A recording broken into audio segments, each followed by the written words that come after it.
Greetings and salutations, friends. I am Numythrandor, and it's time we began Day 2 of Durin's story quest, the Draco Rubedo chapter. Hey, Durin! Any more clues for us? We're all set for the next chapter. Let's do this. Yeah, I was just about to come find you. Let's see what it says. Now sprout to life the story's seeds, stirred by wind-born melodies. Then on that breeze the music leaves, fading into distant memories. Seek the place where wind and tale entwine, and once there, make 3 riddles into verse, and 3 melodies into song. For in poetry and song will this story start to blossom. Come on! Another riddle? All that talk about wind and melodies? What do you think the answer could be? Wind Melodies Mondstadt, are you thinking what I'm thinking? Oh! Care to elaborate? Wind, music, poetry. Tone-deaf bards gotta know the answer. Come to think of it, we know that Venti has been a longtime friend of the Hexen Circle. So did he know M personally? You mean Lord Barbados? I guess you would know, wouldn't you? You are half the mountain of... well, the mountain Durin. And so you might remember fighting Lord Barbados ages ago. Albedo introduced us when I first arrived in Mondstadt. I mean, someone like me was bound to catch his eye sooner or later. It's better that it's out in the open anyway. Now, how should we track him down?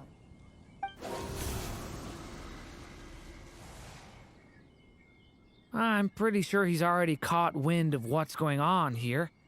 Why don't we just see where the wind takes us? Right. He definitely makes it easy to forget he's a real god sometimes. Well, that's what happens when he plays at being the god of freedom. We are free to do as we please, and so is he.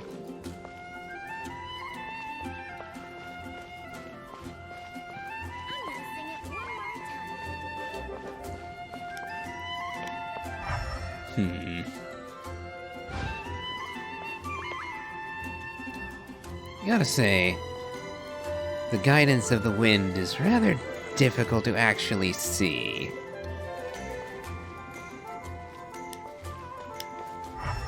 That's a little better.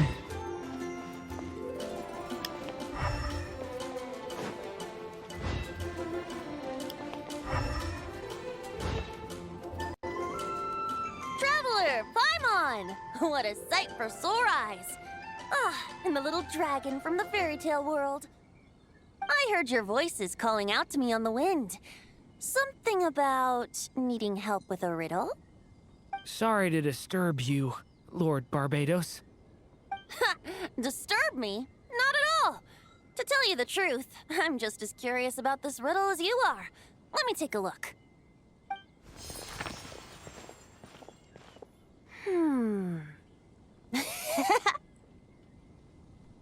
What is it?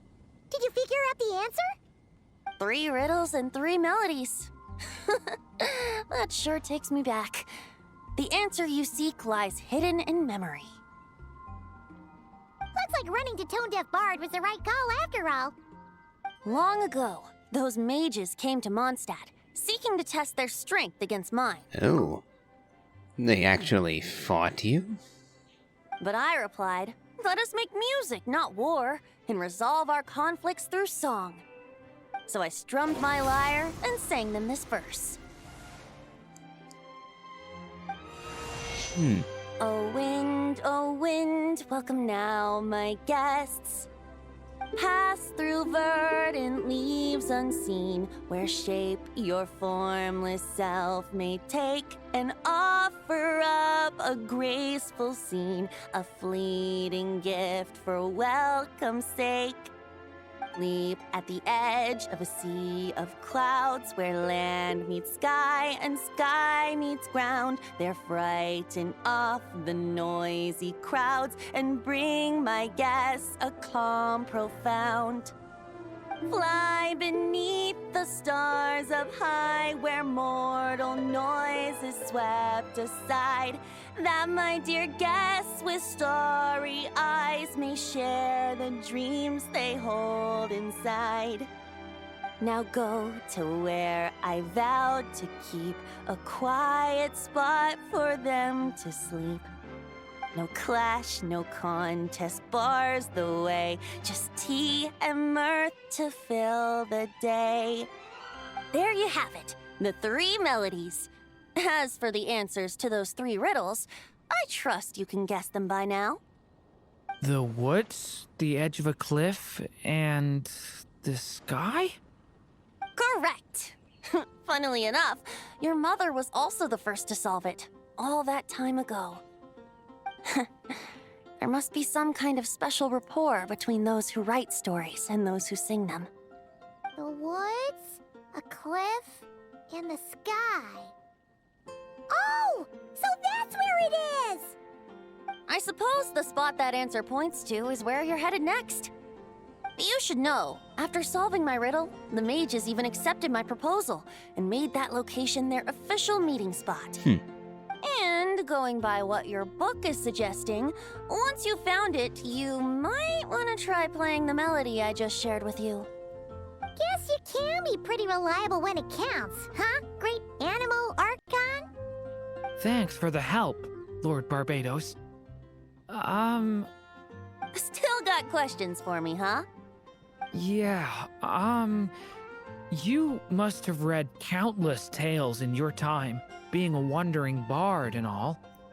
In your experience, why might an author consider a story unfinished?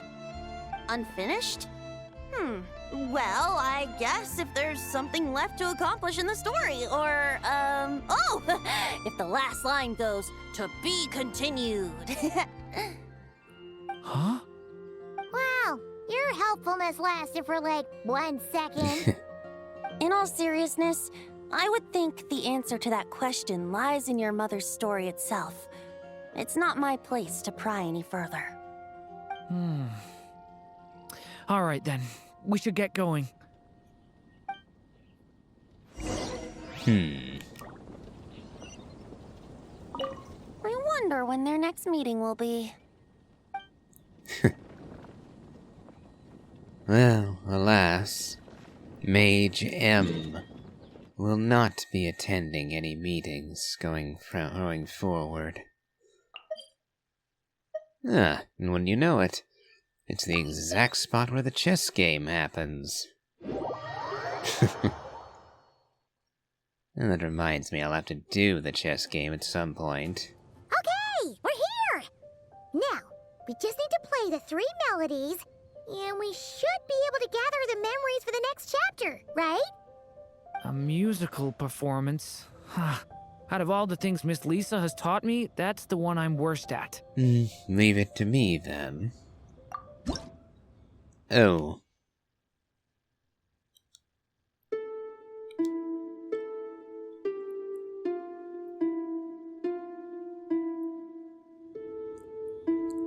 Good thing I didn't have to do that quickly.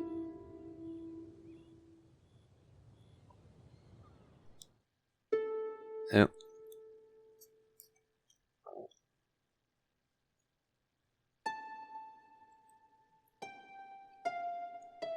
Oop.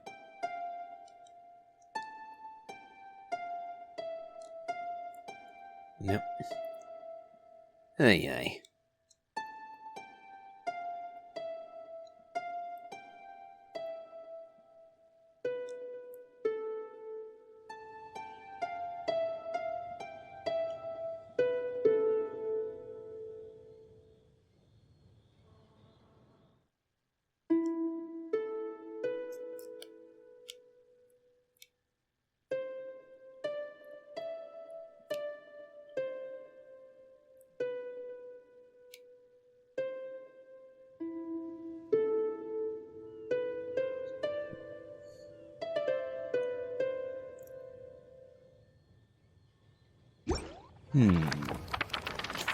For in poetry and song will this story start to blossom.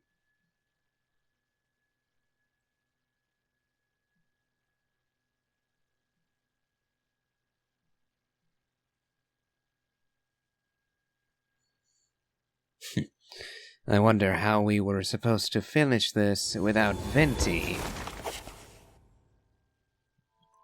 Even a war that shook the world could not halt the witches' gatherings. Yet even so, with the passing of time, 3 of their teacups no longer came to be set. The witches did not linger long in sorrow, for the Story Witch had brought glad tidings of her own. Born was her dragon child, safe and sound.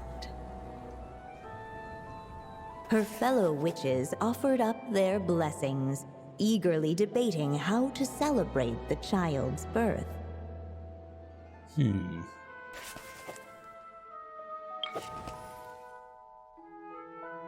What should we use to celebrate his birth?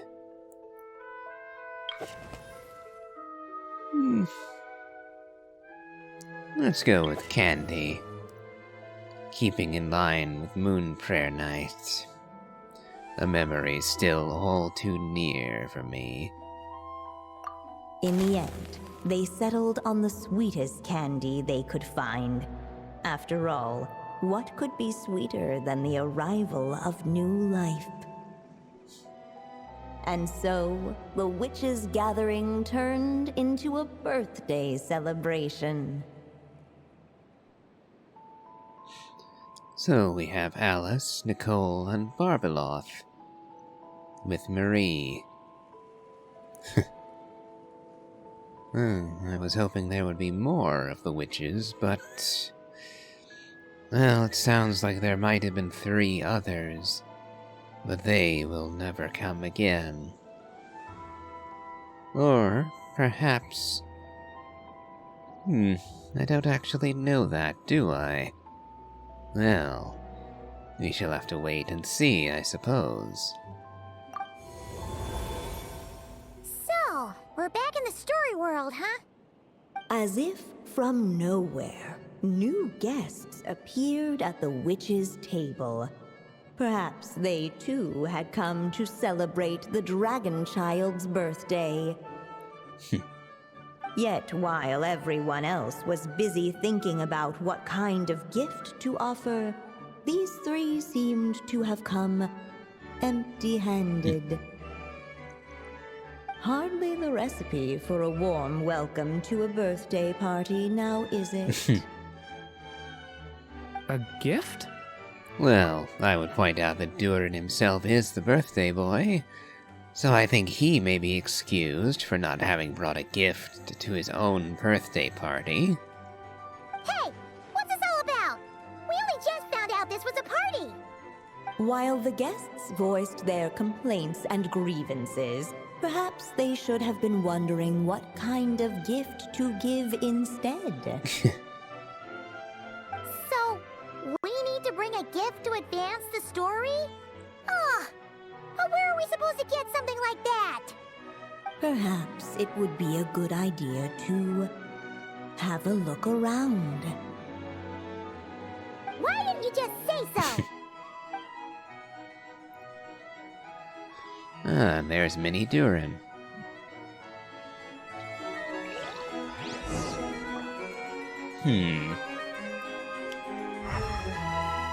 I wonder, can we talk? The witches went on chatting away, ignoring the empty-handed guests. I see. And here I was hoping to chat with Nicole. Hey! Could we use these as gifts, maybe? At last, the guests found something to give the dragon child. Guess that's a yes, then. Which one should we go for? Still, the guests wondered, what kind of gift might the little dragon really want? should they put a warrior's sword in his hand and send him out on an unstoppable quest to save the world.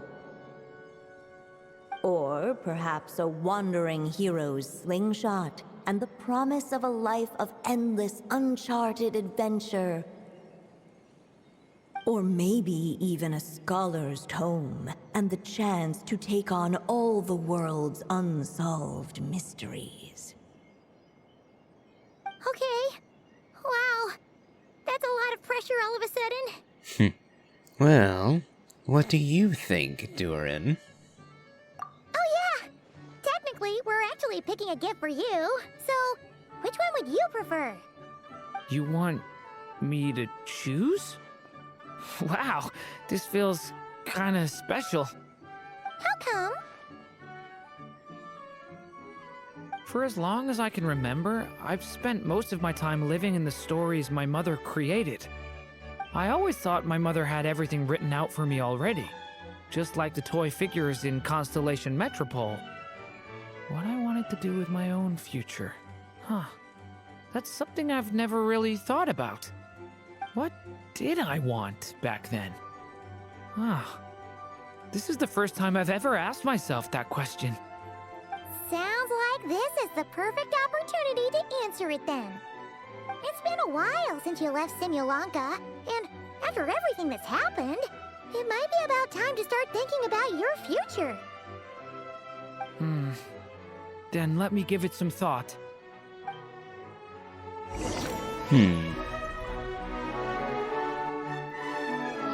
Oh, we'll use up 2 ink for this. Right before we do that, what else can we find here?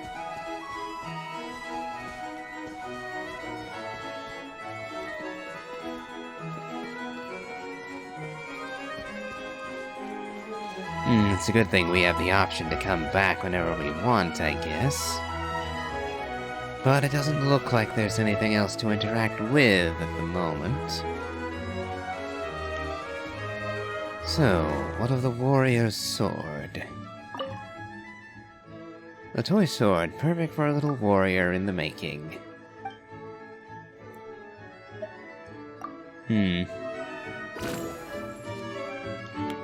What about the wandering hero's slingshot?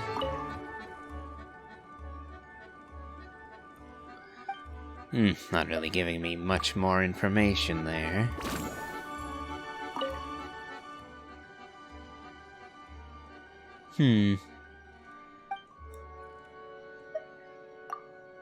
Well... The guests hesitated, and not without good reason. Given how much this gift would mean to the little dragon, a bit of careful thought could go a long way.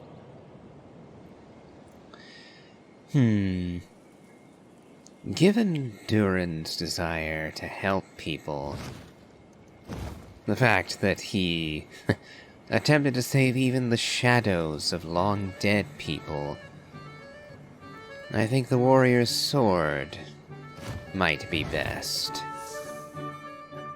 Giving to him the strength to defend people, and to undo the evil of his past self.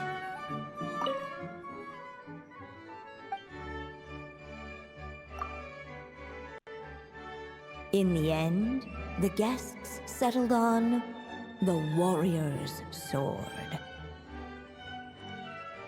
So, your dream is to become a warrior? I just really want to be able to keep people safe. If my time in Nodcry taught me anything, it's that a lot of problems in this world can only be settled by strength of arms. As long as I can help people, that's enough for me. You're doing a great job already. And not least because your heart is in the right place. Really? But I don't think it's enough.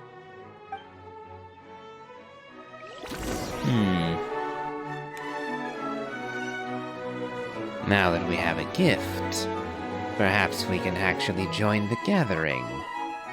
Alright. They should let us in now that we've got a gift, right? Hello there. Brought a gift this time? The newly arrived guest presented his gift, wishing the little dragon a future as an indomitable warrior. Accepting the guest's blessing, the Story Witch invited him and his friends to take their place around the table.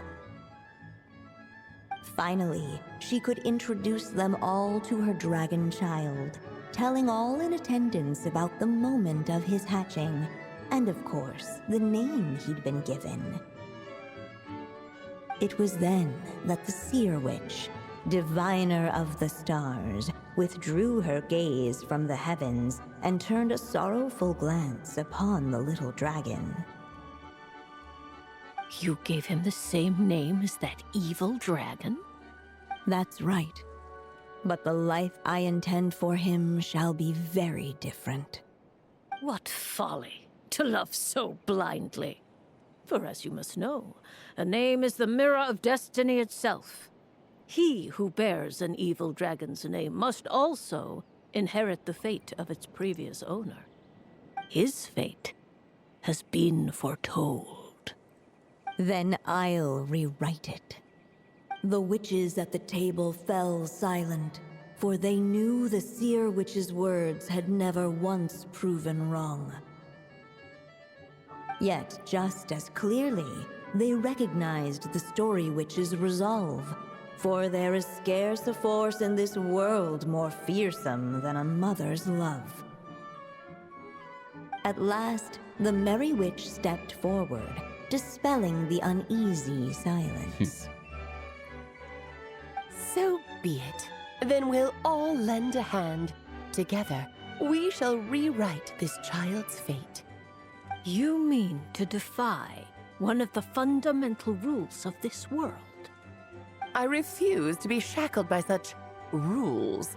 Besides, this is a witches' gathering, is it not? What could be more fitting a subject for this occasion than to defy them? Oh? Sounds like an interesting experiment. I suppose, were we to succeed in this endeavor, we might bring a touch of wonder to this otherwise dreary sky of stars. The Merry Witch finally talked them all round, just like she had done many times before. Warm and strong as the sun she was, so much so, in fact, that those who her light shined down upon had no choice but to bask in it. And so the witches readied their gifts, 3 marvels of the cosmos. For this child, I shall decipher the ravings of the heavens and lay bare before him the trickery of fate. For this child, I shall leave a formula powerful enough to unravel the very origins of this world, that he may seek another solution for the conundrum of his life. For this child, I shall call upon wondrous magic to make possible his impossible wish. All the Story Witch had was the pen in her hand, yet with the love that flowed from it, she resolved to bring forth a marvel of her own. For this child, I shall leave behind the last story I will ever write, and with it, a path to an ending yet untold.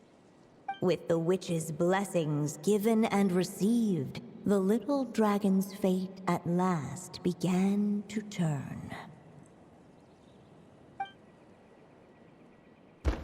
In the midst of the dragon child's birthday celebration, the Seer Witch proclaimed her prophecy.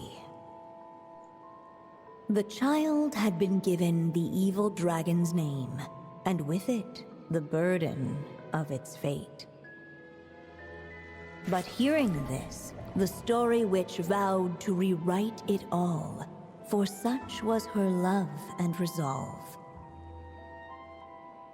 And so the other witches offered their gifts in turn, marvels as rare as any in the cosmos.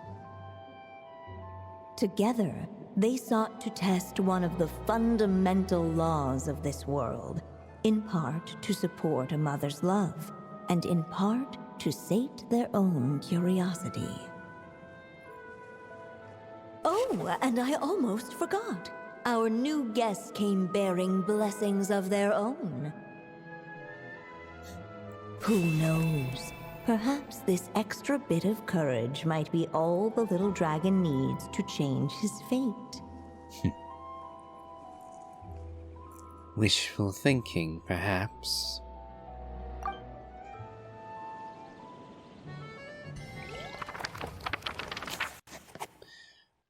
The witches readied their gifts, 3 marvels of the cosmos.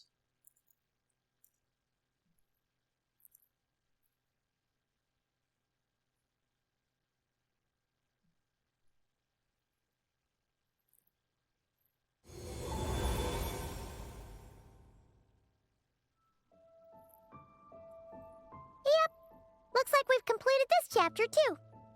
Those witches in the story were the mages of the Hexen Circle, right? They sure seem to care a lot about you, Durin. But, Paimon kinda had trouble following their conversation. Just a bunch of mystery, as usual. The evil dragon's fate. Oh, is that what you're worried about? But didn't we already take care of that? We did indeed. Back in Simulanka, we altered that fate. With the blessing of your mother and of Alice and the others. Ah, the mages must have had a hand in that, too. Also, I was just thinking, which part of the story are we even meant to be completing? Oh, That's a good question, for which we do not yet have the answer. it feels less like we're filling in the gaps and more like we're adding something new altogether. But we use the ink, right? And the book hasn't given us any more clues, so that must mean our task is complete. At least for now. Yeah, I guess we're doing something right. Don't worry. Even if we run into trouble, we can always go ask Alice. Maybe I'm overthinking things. It's just, this is my mother's final wish, so I don't want to mess it up. Anyway, thanks for all your help. I'll let you know as soon as the book reveals a hint about the next chapter. Okay then. See you in the next chapter.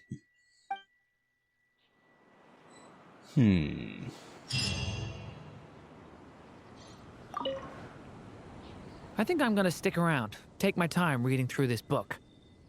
If you feel like jumping back into the story, just come find me.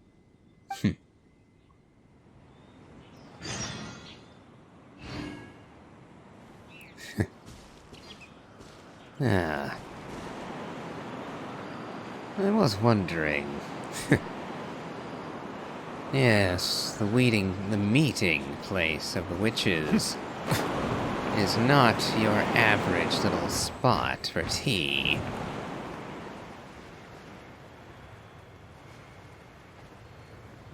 You literally need to be able to fly to get here.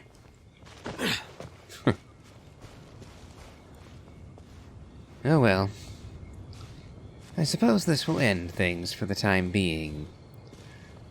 If you enjoyed this, please remember to leave a like, comment, and subscribe. Check out my Elden Ring Let's Play, as well as my playthrough of the Genshin Impact main story. And, as always, have a good day.